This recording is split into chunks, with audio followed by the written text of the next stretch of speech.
Hello there, my name is Edinger, and welcome back to my channel, where I usually like discussing interesting US and UK differences and anything else I find interesting. So, I just came back from Dublin, Ireland. You'll find a travel vlog on my travel channel whenever I get some time, and while I was there, I ran into a lovely American-Australian couple. And knowing me, first thing I asked them was, so how do you feel about that ever-encroaching IRS stress, the anxiety that builds year on year about reporting and making sure you report all of your worldwide income correctly, especially because now your husband's involved and he's not actually American, but now obviously you've been reporting for him, or not, right?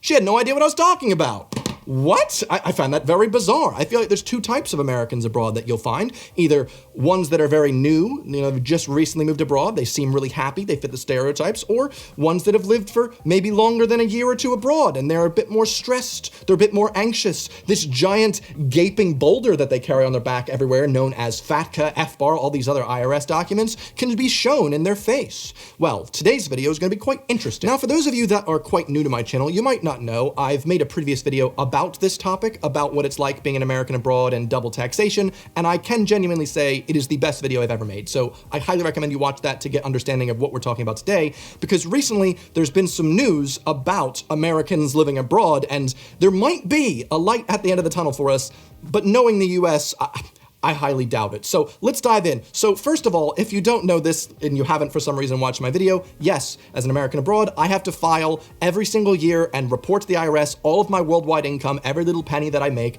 and I also have to fill out loads of extensive forms. Let's say you own a club and you really want to make sure no racists go into your club, but if they do, they're gonna feel the pain, all right? They're gonna get hurt. How do you come up with a plan to get rid of the racists? Well, if it's anything like what the IRS did to try and prevent people from money laundering abroad and evading tax, you would just punch every single patron that enters your club. This way, you've pretty much punched the racists.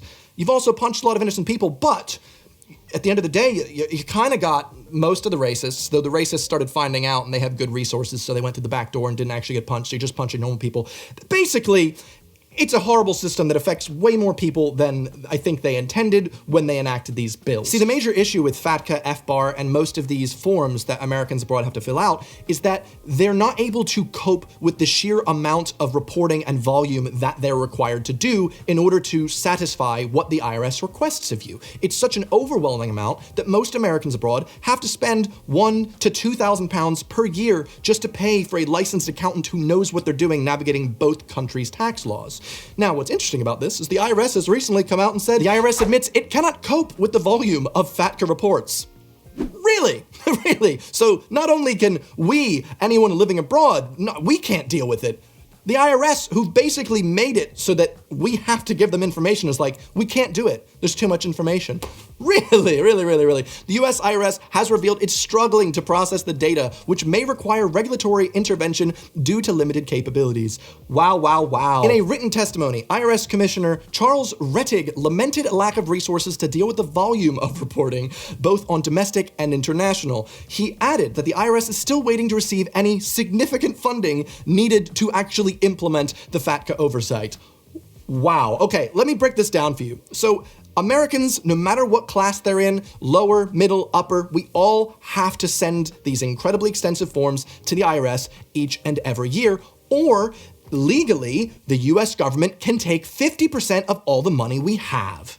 That's just it, or a minimum, at least 10 grand. Okay.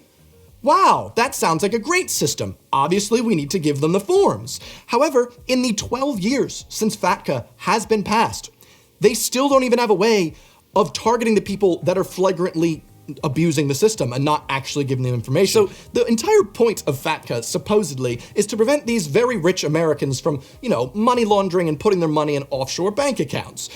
Except what we're finding out here is that even though they might be able to find out which of the Americans abroad are those type that they're actually trying to get with FATCA, there's nothing they can do about it. They don't have the resources. So the entire purpose of this horrible bill that affects not just this 1% of people, but the 99% of other Americans who are innocently living in other countries, well, I guess the ends don't justify any means, really. At the end of each and every tax year, I get so anxious and stressed that all this reporting I've done to this country I haven't lived in 10 years, maybe I've made a small mistake along the way, and they can legally take 50% of the money that I've made, and God, that'd be so annoying, but at least I can sleep at night knowing that the rich top 1% are being penalized for trying to... No. Can't even do that right. And even though I gotta pay taxes on 2 different countries, let me tell you about today's video sponsor. That's right, today's video is sponsored by Skillshare. Thank you, Skillshare, for sponsoring today's video. You guys have heard of Skillshare, right? Skillshare is an online learning community with thousands of classes for those of us that love personal growth and learning. I myself am actually in the process of making a Skillshare class. I will be telling you about that once it's finished, hopefully by the end of the year, hopefully sooner. But until my class comes out, maybe, like me, you're also interested in interior design. Well, there's a new class called Style Your Space, Creative Tips and Techniques for Interior Design by Emily Henderson, which has loads of tips all crammed in for those of you that don't really know much about interior design but want to know more, all within 43 minutes. There are so many other interesting classes you can take on Skillshare, and if you're ever interested in learning a new skill, well, Skillshare is the perfect place to start. And the first 1,000 of my viewers to sign up using my code Evan Edinger or my link in the description will get a 1-month free trial of Skillshare so you can start exploring your creativity today. So, just one more reason why FATCA as a bill is a absolute worthless piece that is doing so much worse than literal no good. Evan, if you don't like it so much, why don't you just pay the extortionate $2.5 grand to renounce your citizenship and then possibly bar yourself from ever entering your home country again? Well, thank you, intelligent commenter on the internet. Well, recently, I don't know if you know about this, but there was a big pandemic, all right? Just big pandemic, and as such, we all had to be locked down. A lot of countries' embassies actually had to stop most of the stuff that embassies do. You know, boring legalese and stuff like that. But there is one important thing that American embassies abroad do have to do. And that is to allow citizens of other countries to renounce their US citizenship. Obviously, because of all these tax implications, if you don't renounce at the right time, well, you just keep having to report every year, paying them more and more, and it's a very expensive thing to hold a US passport if you ever plan on living abroad. And so obviously it makes sense to need to renounce to carry on with your normal life and maybe be allowed to open bank accounts in the country you now call your home. However, the US thought, no. The US Department of State has asked a federal court to dismiss a lawsuit that was filed very recently by the Association of Accidental Americans, a French nonprofit society, together with 11 individual plaintiffs, challenging the government's policy of suspending voluntary expatriation services in the US embassies and consulates around the world. You see, the Association of Accidental Americans represent people that haven't even been to America. They just happen to be born from American parents and therefore have to file these extensive forms every year. And so, holy crap, they find out this is like the worst gift in the world. Thanks, Ma. Thanks, Dad. All right, so quick summary of the lawsuit. The Association of Accidental Americans claim that by dropping the embassy's renunciation services at embassies around the globe, it meant that Americans living abroad are unable to do the normal things that we should all be expected to be able to do in our day-to-day lives. Quote, they're imposing unreasonable limitations on Americans' ability to carry out their business and daily affairs. Of course, meaning because some banks will literally freeze your account if they find out you have American citizenship, and just really horrible things like this. And so it makes sense that you should have the right to renounce this to get out of the system and live your happy life in a normal functioning country. Or to put it in plain terms, Americans, regardless of where they live, should have the right to the pursuit of happiness. Now, the US Department of State have motioned to dismiss this, saying, no. We have no clear duty to arrange renunciation services, and it's not your fundamental right to obtain an appointment within days or weeks of asking. Okay. But within 2 years, that's 2 more years of tax implications, 2 more years of, like I said, it's at $1.5 grand every year just to file. It's absolutely BS, and I'm just hoping that even though they filed a motion to dismiss this, it's still heard, because it's just messed up. But Evan, this all sounds so sad, so dreary. Is there any hope for any Americans living abroad that one day this waking nightmare will be over without them having to give $2,350 to the US government? Actually, there might be hope. There might be a tiny glimmer of hope. Okay, recently, I read the Department of the Treasury's recent revenue proposals for the year 2023, and I found something that caught my eye. You see, at first they discuss the law in its current form and what defines an expatriate and what forms people need to fill out.